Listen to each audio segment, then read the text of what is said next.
Nithyanandam Paramasukadam Kevalam Jnanamurtim Dvandvatitam Ganadarsham Tadvamasthyadilaksham Ekam Nityam Vimalamachalam Sarvadhi Sakshibhutam Bhavatitam Trigunarahitam Sadgurum Tam Namami.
More than 244.5 million American adults listen to the radio each month. Radio is the leading reach platform. 92% of us listen to AM, FM radio over the airways, which is higher than TV viewerships. 87%, PC use, 54%, smartphone use, 81%, and tablet use, 46%. According to the UN, building on more than a century of history, radio remains as one of the most trusted and widely used media. Throughout the years, radio has provided affordable access to information in real time and professional coverage about matters of public interest, as well as guaranteed distance learning and entertainment. Digital access to information is far from being equal, with huge differences remaining between regions and between communities. In comparison, radio remains affordable and can be listened to everywhere, even when electricity or connectivity are not reliable. It is also diverse and inclusive. According to international reports, radio continues to be one of the most trusted and used media in the world. Audrey Azoulay, Director General of UNESCO, shared, "We turn to radio more than to any other medium when we need to be informed." Now, what if we were to tell you of an inherent, most reliable, most sustainable inner software or device that everyone has access to free of cost, and which can allow you to know anything you wish to know from anywhere in the world at any moment? Stay tuned to find out which inner software we are referring to and its infinite conscious possibilities. As you may know, today, February 13th, is World Radio Day, as declared by the member states of UNESCO in 2011. It is a day to recognize radio's unique ability to reach out the widest audience, thereby shaping a society's experience of diversity and standing as an arena for all voices to speak out, be represented, and heard. Specifically, some of the key components being recognized on this day are: radio is a low-cost medium specifically suited to reaching remote communities and vulnerable people, offering a platform to intervene in the public debate, irrespective of people's educational level. It also plays a crucial role in emergency communication and disaster relief, bring communities together, and foster positive dialogue for change. ensuring accessibility to reliable information to everyone at any time free of cost, and bringing communities together through positive dialogue for change are part of the core foundation of the mission of the Supreme Pontiff of Hinduism, Jagadguru Mahasannidhanam, His Divine Holiness Bhagavan Nithyananda Paramashivam. With the blessings of the Supreme Pontiff of Hinduism, Bhagavan Nithyananda Paramashivam, this program is brought to you by Kailasa UN Mission in collaboration with Sri Kailasa Uniting Nations for Reliable Journalism. So who is the Supreme Pontiff of Hinduism? Let us now watch a short video.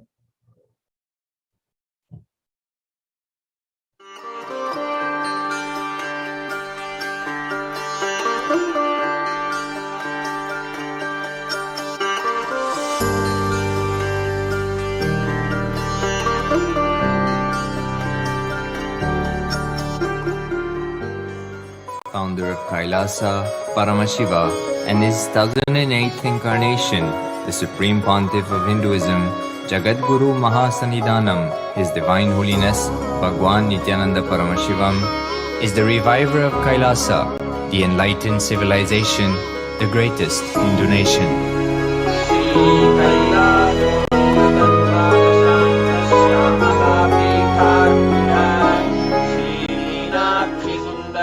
His Divine Holiness was birthed by his predecessors of enlightened masters, great rishis, munis, siddhas, who predicted and recognized His Divine Holiness Bhagwan Nithyananda Paramashivam as an incarnation of Paramashiva as per the science of incarnation described in Hinduism. From his first Chaturmasya at the age of 3 in the year 1980 until the age of 16 in the year 1994, the Supreme Pontiff was trained for the revival of Kailasa. He began reviving Kailasa from the age of 16 after the coronation on the 25th May 1994.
Kailasa that we see today is 26 years of sincere hard work of the reviver and Hindu diaspora all over the world.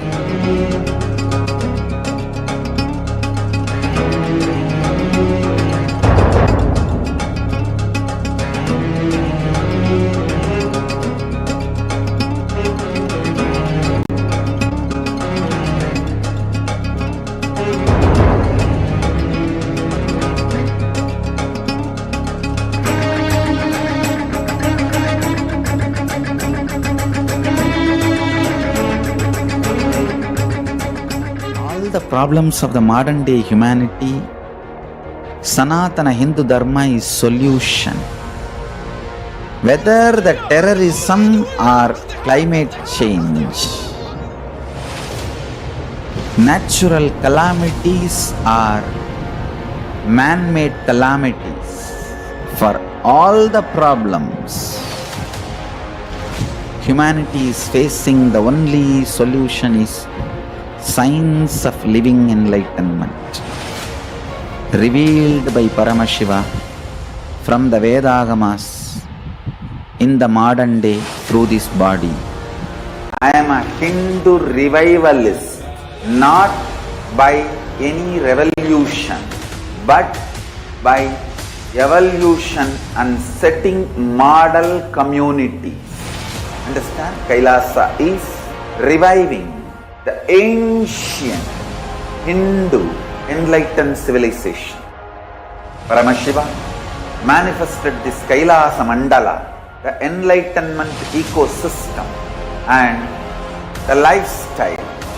I am going to revive this whole enlightenment ecosystem, Kailasa, by creating a model Kailasas all over the world. I will work sincerely and revive this spiritual science. Building a nation is not a project accomplished overnight or by virtue of hope. Kailasa is the manifestation of 26 years of sincere hard work, sacrifices, integrity of the Supreme Pontiff of Hinduism, Jagadguru Mahasanidhanam, His Divine Holiness Bhagwan Nithyananda Paramashivam, and the Hindu diaspora worldwide for the past 26 years for the enlightenment of humanity.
And your hosts for today's program on World Radio Day are Her Excellency Mavijayapriya Nithyananda, Permanent Ambassador of Kailasa to the UN, as well as myself, Manitya Swatantra Priyananda, Delegate of Kailasa. We warmly welcome each and every one of you as we are all connecting today to discuss on how we can ensure access to reliable information for all, including in times when connectivity and electricity are not available. And why does this question matter? When looking at a few statistics, we can see how the coronavirus has exposed the digital divide like never before. According to the World Health Organization, in total, 3.7 billion people have no internet access. The majority are in poor countries where the need to spread information about how to combat COVID-19 is most urgent. Migrants and the poorest are most vulnerable to the virus. More than 1 billion children across the globe are currently locked out of classrooms because of quarantine measures. Even though many teachers are running daily online classes, many of these children simply cannot take part. So before diving into the core of the subject, let us look at how the Supreme Pontiff of Hinduism is working towards creating a connected and sustainable world and how it relates to the SDG 2030. Yes, thank you, Master Priya. So what is the Supreme Pontiff of Hinduism is specifically doing to achieve the Sustainable Development Goals of 2030? Supreme Pontiff of Hinduism has launched 108 humanitarian initiatives through Sri Kailasa Uniting Nations to spread the great spiritual truths of Hinduism from its age-old scriptures, the Vedas and Agamas, all over the world. For instance, Hinduism is a totality of at least 10,000 indigenous traditions and nations. Through the Sri Kailasa Uniting Nations, the Supreme Pontiff of Hinduism is working to revive all these traditions and uniting all the nations. Pertaining to accessibility to reliable information, the Supreme Pontiff of Hinduism has launched the Sri Kailasa Uniting Nations for Reliable Journalism, for freedom of expression and opinion, for mystical and spiritual sciences. And these Sri Kailasa Uniting Nations initiatives directly align to the SDG 2030 goals. For example, goal number 4, quality to education. Goal number 7, affordable and clean energy. Goal number 9, build resilient infrastructure, promote inclusive and sustainable industrialization and faster innovation. And goal number 10, to reduce inequalities. Thank you, Ma Vijayapriya. So earlier we hinted at an inner software, which can connect us to not only the rest of the world as we know it on planet Earth, but to the entire cosmos, and which enables us to communicate with all the beings inhabiting it, without the need for connectivity or electricity. So what we are referring to is the intra-organ called Agnya Chakra, or third eye, the seat of our consciousness, which is located between our two eyebrows. So today's program will be presented in 3 segments. First, we will spend some time understanding what is the third eye and what are the technologies that operate from it. Then we would look at how the ancient Hindu civilization, which is being revived today by the Supreme Pontiff of Hinduism through Kailasa, operated their day-to-day life using their third eye. And finally, we will present how the Supreme Pontiff of Hinduism is working to connect the whole humanity through the science of awakening the third eye, the science of building temples, and the revival of the ancient indigenous technologies, which are environmental friendly and most sustainable.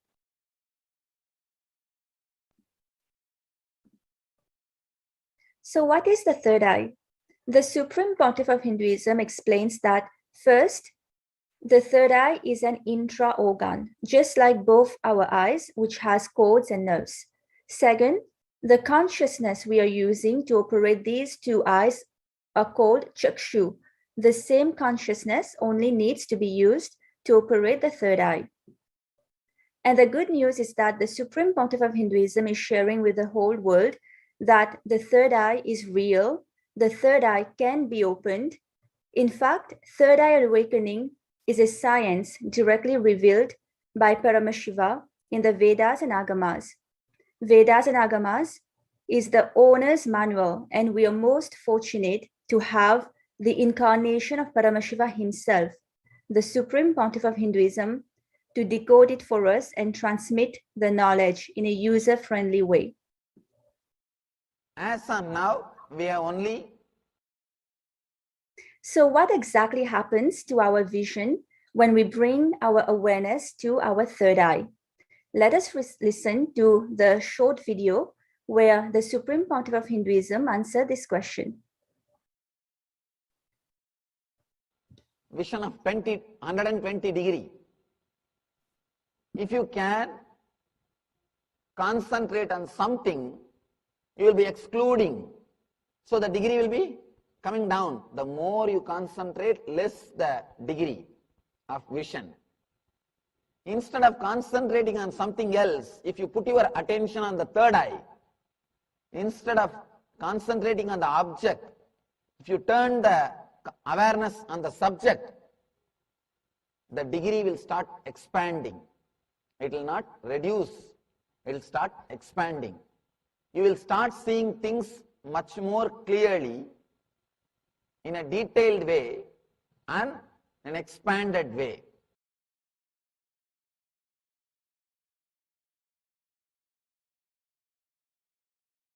And before diving deeper into how communication through the power of superconsciousness is possible, let us spend a few minutes to establish the legitimacy of this science of third eye awakening. The science is revealed in the sacred source scriptures of Hinduism as Shastra Pramana. Shastra Pramana are the eternal unchangeable truths revealed in the source scriptures. And specifically about the power of third eye, it is revealed in Bhairava Tantra, Sutra 34, Dharana 11. Kapalantarmano nyasya tishtanmilita lochanaha kramena manaso dhartyat lakshayet lakshyamuttamam. Translation: by fixing the mind on the inner space within the crown center and sitting stably without any movement, having the eyes closed in succession, by that stability of the mind and inner space, through the power of the third eye, one directly sees the ultimate goal, lakshyam, by having the vision beyond the sight that reveals any object or place, attaining the space of oneness with the source, Paramashiva.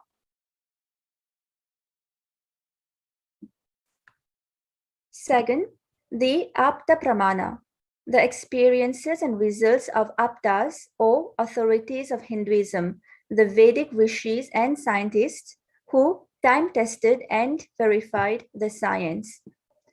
Krishna initiates Arjuna into the third eye.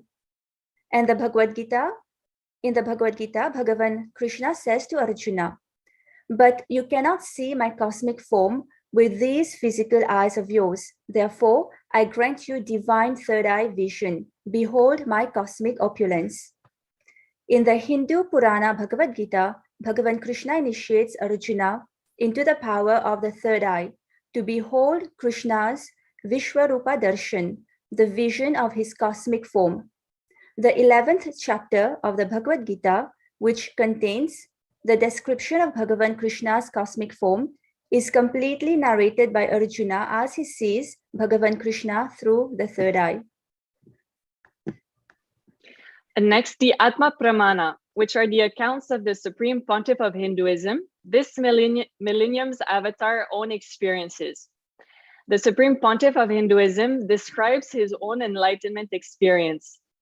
The first experience I had is that I was able to see everything around me, above me, the whole 360 degree, 10 directions, below me, everything. I realized not only I was able to see, I was able to feel, experience. I felt that the skin of the stone on which I was sitting and the skin of this body both carry me equally. In both, I exist equally. The air, the breeze, the setting sun, rising moon, the whole Arunachala hill, all the plants, bush, shrubs, trees, everything just becomes so alive. The idea something is inside and something is outside is completely lost.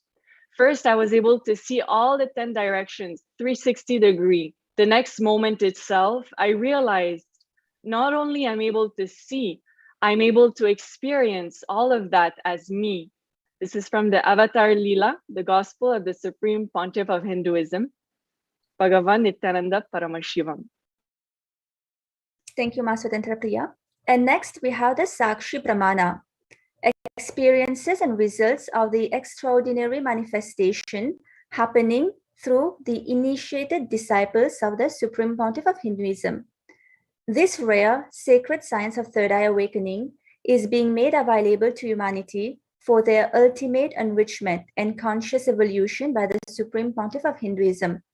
As a living incarnation of Paramashiva, the Supreme Pontiff of Hinduism embodies the most profound yogic states that surpass all bounds of time, space, and matter. The Supreme Pontiff of Hinduism is gifting this pure, great science of third eye awakening, along with many other spiritual sciences, through initiation, Diksha. Millions of people having been initiated by the Supreme Pontiff of Hinduism are experiencing the profound results as extraordinary powers in everyday life. And we invite everyone watching us live today to share your own Sakshi Pramana of the power of the third eye after receiving initiation from the Supreme Pontiff of Hinduism on YouTube Live. And the Supreme Pontiff of Hinduism initiates not only human beings in the power of the third eye, but animals also. In fact, Paramashiva reveals in the Shaiva Agamas that birds and animals do have intra-organs like the third eye, which can be awakened and initiated. One example, as you can see from the picture, 10 blessed beings, birds, at Nithyananda Pitam, were initiated by the Supreme Pontiff of Hinduism on May 27, 2018, to manifest these extraordinary powers and possibilities of Paramashiva, using the science revealed by him.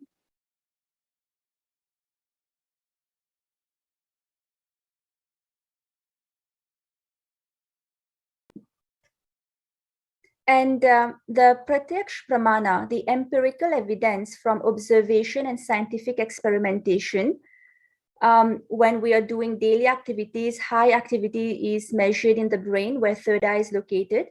And when in deep samadhi state, only the third eye region is active and almost 90% of the brain is at peace. And a study, this, as we can see in the picture, that was a study which measured and compared the metabolic cell activity of the brain in the conscious and meditative, the open third eye states using the positron emission topography, the PET. And so how did the ancient Hindu civilization operate in day-to-day life using the power of their consciousness, third eye? The Supreme Pontiff of Hinduism has said on September 23rd, 2016, having the third eye awakening is not supernatural for us. It was a lifestyle. Every village will have at least 2-3 people whose third eye is completely awakened and who can see things remotely and who can share that information, inspire people.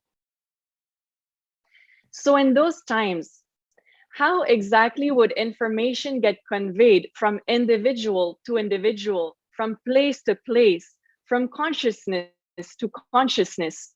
One important fact we need to know about is Hindu temple towers. In the Supreme Pontiff of Hinduism's own words, modern day dish TV, antennas, mobile towers, all of them work in the level of a certain frequency where the words, pictures, visuals can be transmitted. See, the verbalization and visualization, names and forms can be transmitted from one place to another place through these mobile towers, dish TV antennas. But the temple towers are created to transmit super consciousness from one place to another place. In fact, Hindu temple towers can generate electricity and relay everything wirelessly. Let us now listen to a short video where the Supreme Pontiff of Hinduism explains in more depth. The Hindu temple towers are nothing but the towers which can generate electricity and relay it wireless. It can generate electricity and it can generate Wi-Fi and relay everything wirelessly. There is a unique energy we had which is not in the modern day use now. It's a super science called bioenergy. Just like electricity and Wi-Fi, this is called bioenergy, the Kundalini Shakti, that was produced and relayed wire-free through all our temples. That Kundalini Shakti is responsible for individuals' power manifestation. If you see a battery, what all is required to store energy, like a mercury, all that is only installed properly in temples, under the deities, under the Dwajastamba, under the Gopurams, and the master who initiates, the enlightened master who is source of that ecosystem, he puts his bioenergy, and that bioenergy is constantly increased through the transmitters and multiplied and relayed through the temple towers to that whole area. Whoever is staying in that ecosystem, all of them are charged with that Kundalini Shakti bioenergy and they start manifesting powers. Understand? This is what is the principle of sanctifying a space. This bioenergy is not in use in the modern day. I have brought it back. So I am going to install thousands of temples where this bioenergy will be produced and relayed wirelessly, just like Wi-Fi and electricity. Hindu temples used Wi-Fi and electricity also and relayed wirelessly and bioenergy. Fundamentally, Hindu temples used 9 energies. Hindu temples are 9 energy generators and amplifiers. In that, one is bioenergy, through which the power manifestation science was kept alive and taught to the world.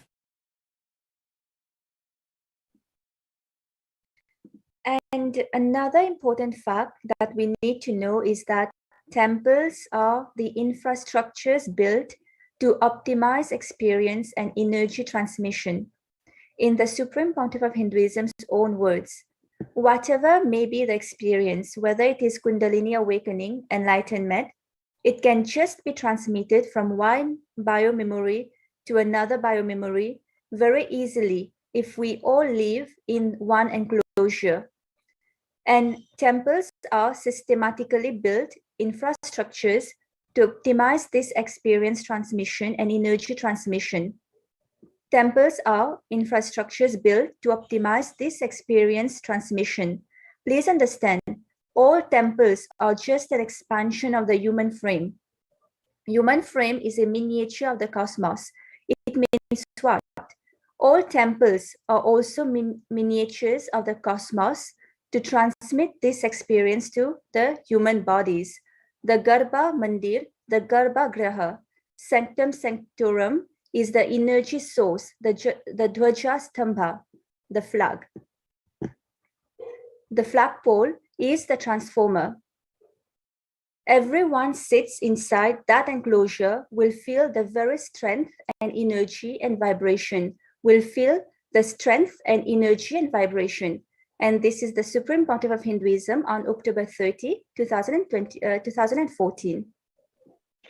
Thank you, Mavijaya Priya. And another fact that we want to share with you today is that communicating through conscious television was the lifestyle. The Supreme Pontiff of Hinduism shared that it is Devi Meenakshi, the great queen who ruled all of Akhanda Bharat, which includes present-day India, who brought the Hindu civilization to its absolute peak. Devi Meenakshi generated an enlightened population. In those times, power expressed from one's consciousness or a way of life. Every human body was wired for enlightenment.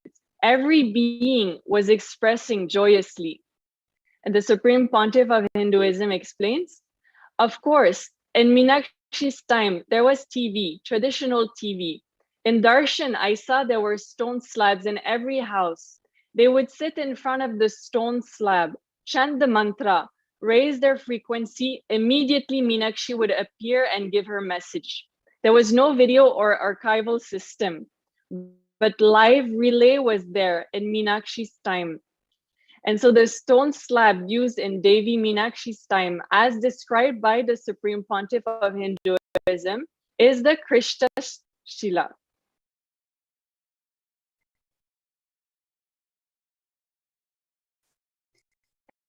And the Supreme Pontiff of Hinduism further explains, the uniqueness of the stone slab is that the entire universe is in their hands.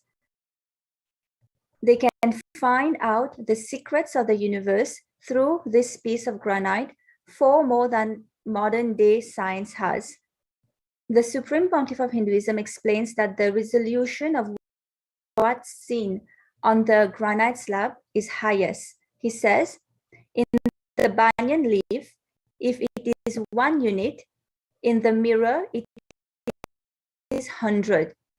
In stone slab, it will be 1,000, most perfect HD high quality.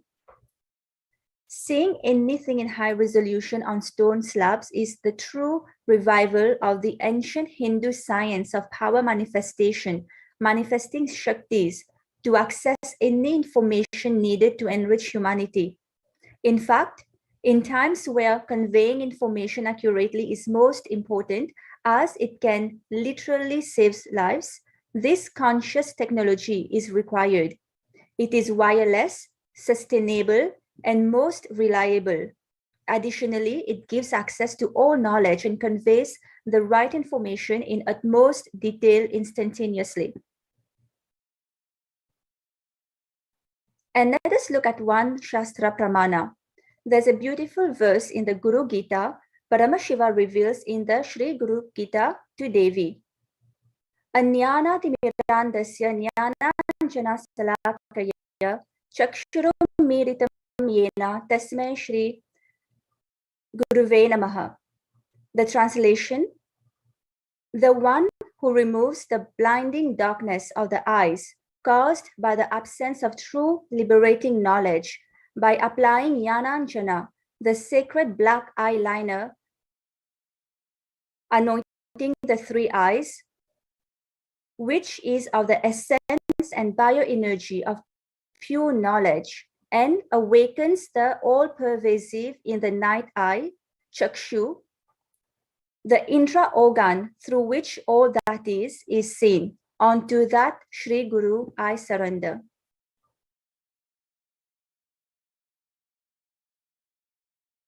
Jnananjana is so powerful that when applied on betel leaves, stone slabs, and even mirrors, these mediums turn them into incredible spiritual machines. For example, when applied on a stone slab, one can see galaxies and planets that are beyond the capacity of modern telescopes.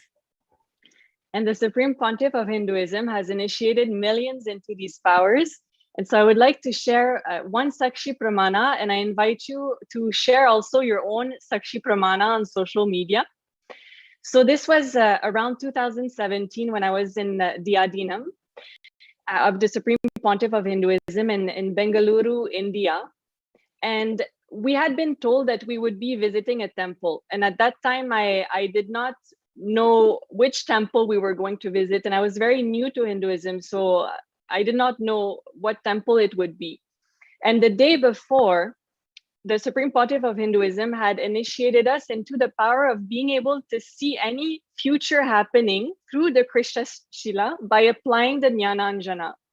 And so I remember sitting and gazing at the Krishna Shila, and all of a sudden, these very detailed faces started appearing through the Jnananjana. And it was so detailed, like the Supreme Pontiff of Hinduism says, high resolution, And I could see all the details, like huge round eyes with no eyelids, very big protruding teeth, and the overall appearance of a lion. And at that moment, I did not know who these beings were, so I didn't think much of it. And the next day when we visited the temple, and then I found out that it was Devi Meenakshi's temple.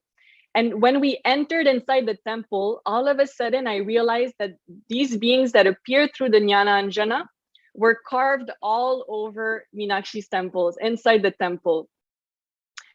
And so those same beings were inside the temple, and basically through this initiation of the Supreme Pontiff of Hinduism, I was able to see the next day happening through the Krishna Shila, which is exactly the power that the Supreme Pontiff of Hinduism initiates us into.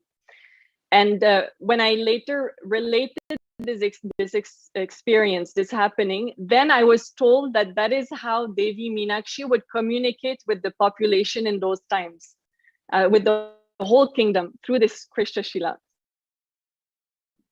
Thank you, Master Tantra Priya. That was a very powerful experience and beautiful sharing. So now that we know that this science exists and is available, you may wonder, what is the outreach of this power of superconsciousness? Through the inner net, through our third eye awakened by the Supreme Pontiff of Hinduism, through the power of superconsciousness, we can reach anyone, anywhere, at any moment. By that, we mean that we can also not only see, but also communicate with beings from other planets, lokas, planes. Yes, other beings other than human beings exist. And yes, connecting and communicating with them is possible. The Supreme Pontiff of Hinduism had shared, I want all of you to know beings from other dimensions were never aliens for the culture.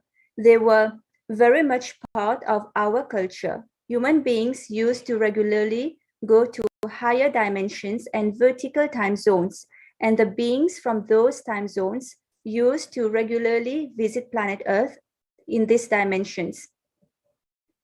They were very much a part of us. There were no aliens in the Tamil Hindu heritage culture.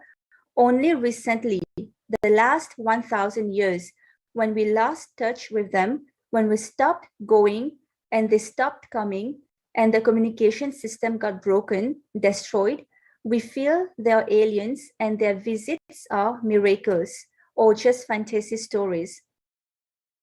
It is neither myth, miracle, nor fantasy story. It was a lifestyle for the Tamil Hindu culture. So the method, vibration, language through which Tamizis communicated with vertical time zones being is evolved as Sanskrit. And this was said by the Supreme Pontiff of Hinduism on January 29, 2022. The Supreme Pontiff of Hinduism describes that during the Satya Yuga, a time when we were so vast in our hearts, even aliens were not aliens. They were able to smoothly, easily come and go. We were able to go to the space and come. That was the time this story happened, where a 7-year-old kid straight walked to Yama's abode. Yama's comes showing his form clearly. Aliens were not aliens in those days. So how is the Supreme Pontiff of Hinduism connecting the world through the most sustainable medium, the internet? The Supreme Pontiff of Hinduism is reviving the sacred sciences such as third eye awakening, power manifestation, alchemy sciences, and more in alignment with the Hindu scriptures. The Supreme Pontiff of Hinduism has said on September 23rd, 2016, please understand, what I am sharing with you is time-tested, foolproof, most authentic ancient science. And I wanted to very clearly tell you, it is not my discovery. It is not my invention.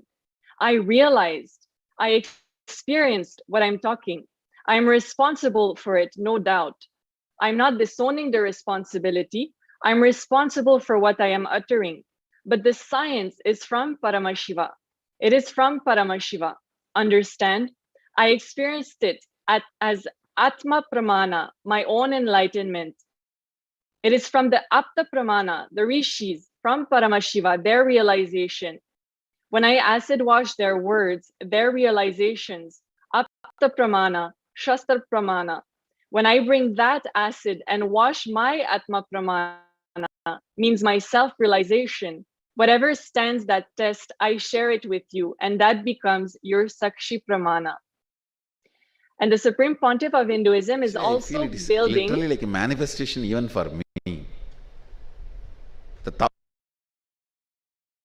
Supreme Pontiff of Hinduism is also building a cosmic airport for all other beings to land. And so let's watch a short video. Thousands and thousands of things manifesting even inside me. The most powerful, subtle spiritual vibrations and frequencies. So even though I have all that inside the body, now only I am opening like a box by box and taking it out and start preparing for Sadashivoham. I am seeing thousands of multiple usages of these energies. For example, I have opened a new energy inside me to energize this land and plow the land and plant the spiritual garbha, and suddenly I realized this is exactly the method, system through which the interplanetary travel was being done. See, actually, I am literally establishing a powerful high frequency zone where all the high frequency beings can land, a kind of a cosmic airport, kind of a cosmic airport. Then I understood this is exactly the science through which we had the higher level beings, what West calls aliens. We don't call them aliens because we know them very well. Actually, we live with them and they live with us, so we don't call them aliens. We call them alliance. They are our alliance, not aliens. Rishi, Muni, Siddha, Gana, Gandharva, all of them are alliance for us. They are not aliens for us. Our alliances, the way they used to come and go, was exactly based on the same technology. And at least 20, earlier I said 10, now I am telling you at least 20 powerful spiritual alchemy products. Most of them are directly hand done by me, because most of them I have to do it by myself, nothing can be done.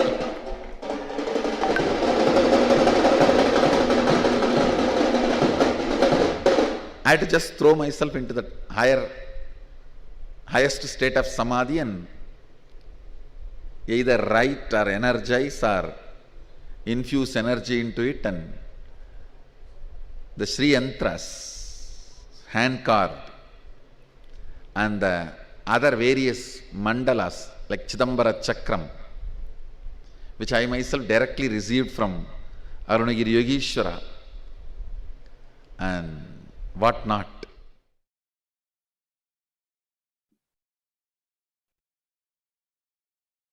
And the Supreme Pontiff of Hinduism was asked the following question during a live satsang discourse. The question was, Swamiji had mentioned that there are millions of planets out there with lives on them. Scientists have also said that there are at least 1 million planets in our Milky Way alone which supports life. And we also know that the universe is incredibly old. This raises the question that puzzles many scientists, philosophers, science fiction enthusiasts. It is called the Fermi paradox. How come that when so much alien life is out there, we have not seen any evidence of it? In all the time, at least, they must have found us. How come that didn't happen, or did they? It doesn't make sense. Can Swamiji explain?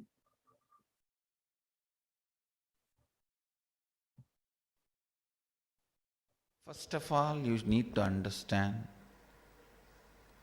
you set your standards so low and does not want to look beyond your standards. And if something comes across, you suddenly get perplexed, shaken, try to suppress. Actually, your whole Fermi paradox is stupidity. I should call it as stupidity paradox. First of all, I want to tell you, there are millions of planets where life exists, and they are regularly visiting the planet Earth, communicating. Still, there are a lot of tribes communicate with aliens, even for their I should not use the word aliens, that is such an abusive word.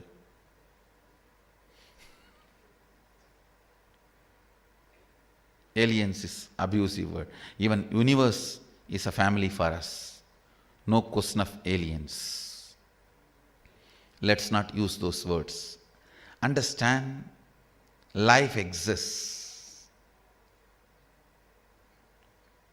in millions of planets in the universe, and they are continuously, regularly visiting the planet Earth, giving information, receiving information, communication, even taking people there, coming here for tour, transportation,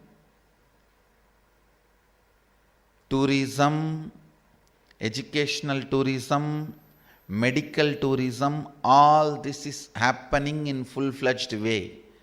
The civilized society, the so-called civilized society, does not want to see this truth. Even if they get some information, evidence, they try to suppress it. Still, there are many tribes who have live connection with different planets and their lives. Surely, many planets and those lives have found us. We found them. Connection do exist. Maybe sooner or later we will discover tons of evidences, and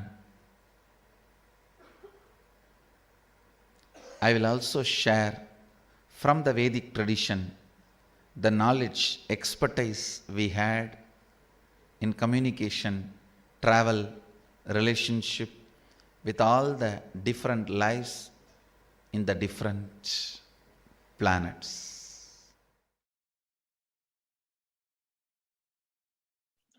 Such exciting possibilities the Supreme Pontiff of Hinduism is sharing with all of us, and making it possible for us to connect with all the beings in the whole cosmos by reviving the ancient Hindu sciences. And so as we celebrate diversity, variety, accessibility to reliable information and democratic discourse on this World Radio Day, we hope that you would have gained a greater understanding of how awakening of the third eye through the initiation of the Supreme Pontiff of Hinduism opens up tremendous possibilities in terms of accessing information in the most sustainable way and connecting with all the beings, not only those residing on planet Earth, but beings residing on other planets and lokas, dimensions as well. And as the Supreme Pontiff of Hinduism tells, third eye is not supernatural. It is naturally super. Let's now end with the Purna mantra. Om Purnamada Purnamidam Purnat Purnamudachyate Purnasya Purnamadaya Purnamevavashishyate. Om Shanti Shanti Shanti. Hari Om Tat Sat. Sarvam Bhagavat Shri Nithyananda Paramashivam Padukat Panamastu. Om Nithyanandam.